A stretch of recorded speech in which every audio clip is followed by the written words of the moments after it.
beautiful dreamer. I'm so glad you're here. This is a space to rest, to dream, and to come home to yourself. I'm Susan Bruck, and I invite you to listen and receive. Simply let the sound, story, and stillness carry you into deeper peace.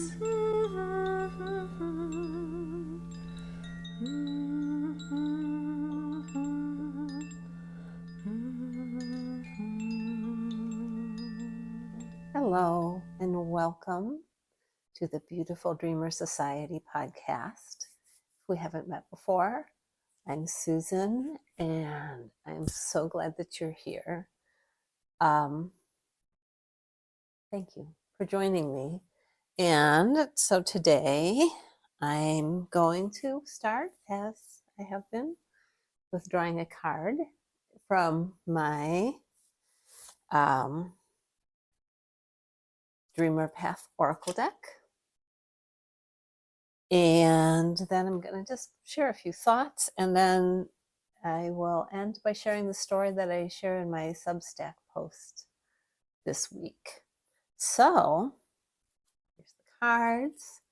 They are already shuffled, and woo, she's flying away.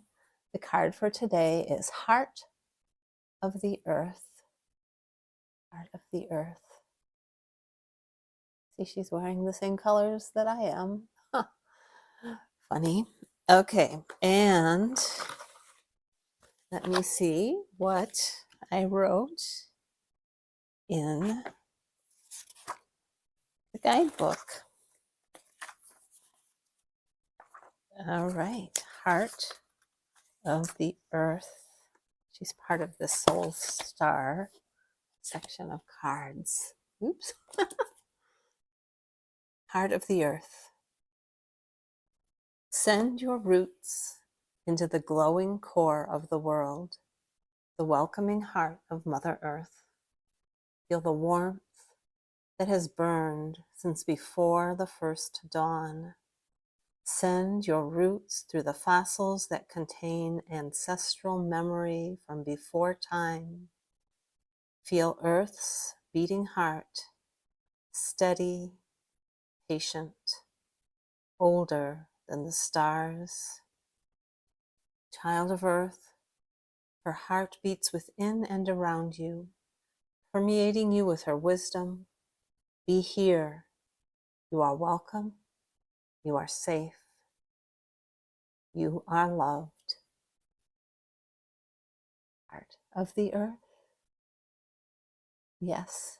And today's story, as you will see if you haven't read it yet, is about roots. A part of it is. That's not necessarily the main part, but roots are in there. And I wanted to show you, this is my embroidery picture that I'm working on. It's just barely started. There's stitching around. This is the dreaming goddess there in the middle. I don't know what she looks like now, but she will look hopefully more like a goddess at some point. I'm just showing her to you because, well, I like to show the things that I'm working on, but also because I did a recording of myself, a video of myself sewing, and I'm going to record a fairy tale to share just as something calming and soothing. So that should be ready sometime in a few days. And I did want to ask if you have a favorite fairy tale. I'm thinking about doing this, not weekly probably, but just from time to time. So if you have a favorite fairy tale that you would like to hear me read, let me know. And before I read you this week's story, I just wanted to share that these stories are getting, I can keep letting go of the expectation that they will continue, but they just are getting more and more interesting and more fun, and for me, more nourishing. And they this story began, at least in a couple of meditations. I saw this ally, the Radiant Boar of Divine Sparkles, came to me in a couple meditations, and well, I don't want to say too much. I'm going to share the story with you, but for me, it was a paradigm shift. Let me say that some of the parts of myself, some of those little balls of um, anxiety and grief and all of that I carry, that I feel them in my belly, um, perhaps are tasty treats. All right, so maybe I hope that is not too much said, but let me read you the story. The Radiant Boar of Divine Sparkles. After spending some time in the muddle room, romping with my new friends in the monster closet, and spending time at the swamp with the alligator named Crocodile, I finally felt ready to explore the house. I followed my nose, actually, and found my way to the kitchen. The grandmother, who had told me to call her Granny, motioned me to the table, then sat down beside me with her ever-present teapot. Sometimes I wondered if she was a teapot herself. She asked me how I was feeling. Feeling restless today, I told her, and I have this funny feeling in my belly, kind of like little knots of sadness and guilt all rolled together. I'm not sure what to do about it. I surprised myself.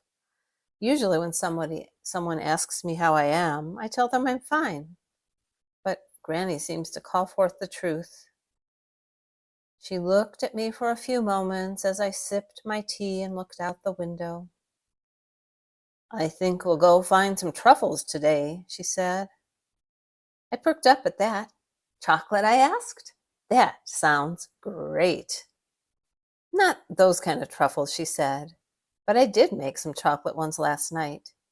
She placed a plate in front of me with a few chocolate truffles, some rolled in nuts and others in coconut, and some seemed to be coated with cocoa powder.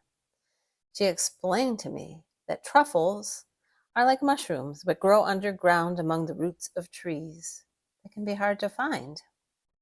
She pulled a bottle of oil off of a shelf. This is some truffle oil I made last time I went truffle hunting, she said. She removed the top and held it under my nose. Honestly, it smelled horrible, like dirt mixed with olive oil. But I was up for an adventure, so off we went, following the path into the woods. These woods were very dense and dark, even in the morning. I stayed close to Granny, not wanting to get lost. In the distance, I heard something thundering through the trees and bushes. I froze. Granny stopped to look at me, but seemed unconcerned. The sound crescendoed until I couldn't hear anything else. Then I saw it. I don't really know how to describe it. I'd read about boars in stories before, but I'd never seen one. It was huge and bristly, with long tusks protruding from its toothy mouth. And it was made of light and running fast, right toward us. I wanted to run, but I froze on the spot. The boar didn't slow down. It ran right through me and still didn't slow down. Instead of leaving dust in its wake, it left a trail of sparkles. I stood there, still frozen, until I heard Granny's voice speaking calmly and quietly. Breathe, she said. Just breathe and notice. And so I did. My heart rate slowed. I stood near Granny, unharmed. After a few more breaths, I felt filled with light and coated with sparkles. I felt happy. I thought I might float up into the sky like a helium balloon. What was that? I asked when I found my voice. The Radiant Boar of divine sparkles, she told me, and began walking again. She walked so quickly, I almost had to run to keep up. Too quickly for me to ask all the questions I had, like, what? But after a time, we stopped beneath an old oak tree, the nuts still green on its branches. You look tired, Granny said. Why don't you lay down and rest for a while? She pulled a pillow out of her basket and handed it to me. I did feel tired, and the base of the tree looked soft and comfortable. I lay down, but Boar's light and sparkles were fading. I noticed those little balls in my belly again. I wasn't sure I could actually rest. Listen to the song of the forest, Granny suggested. I heard the rustle of leaves, birds singing, and small animals moving through the brush. I heard a woodpecker somewhere nearby. Granny hummed as she pulled out her knitting. The sound of the wooden needles clacking blended with the other sounds. This peaceful symphony soon lulled me to sleep. My rest was disturbed by something poking around in my belly. Still half asleep, I asked Granny what was happening. What I heard her say sounded like, "The fun guys are bored." Well, that made no sense. So I pried my eyes open, but couldn't see anything because the light was so bright. Which also made no sense. It had been dark since we entered the woods. I squirmed as the sensation continued.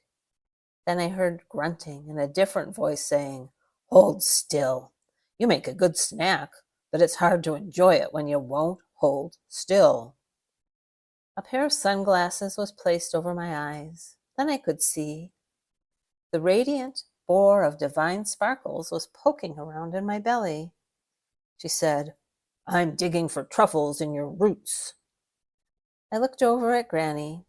She was wearing surprisingly loud neon pink sunglasses. She smiled at me and continued knitting. It tickled what the boar was doing, but it felt good. Sparkles flew around her like a cloud of gnats. Some of them flew around me too. After she finished her snack, she lay down and snuggled up with me, grunting happily, and soon we were both snoring away together. Granny kept knitting.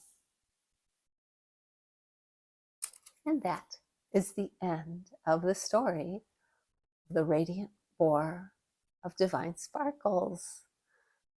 I hope you enjoyed it. And again, thank you so much for joining me. If you have any thoughts or questions or a fairy tale you'd like to hear, please let me know. Leave a comment or send me an email. And in the meantime, I will see you again soon, I hope.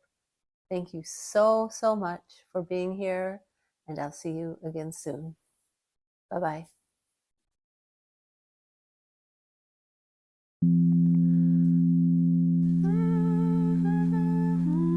Thank you so much for listening to the Beautiful Dreamer Society podcast. Until next time, this is Susan Bruck, and I wish you healing rest, sweet dreams, and deep peace.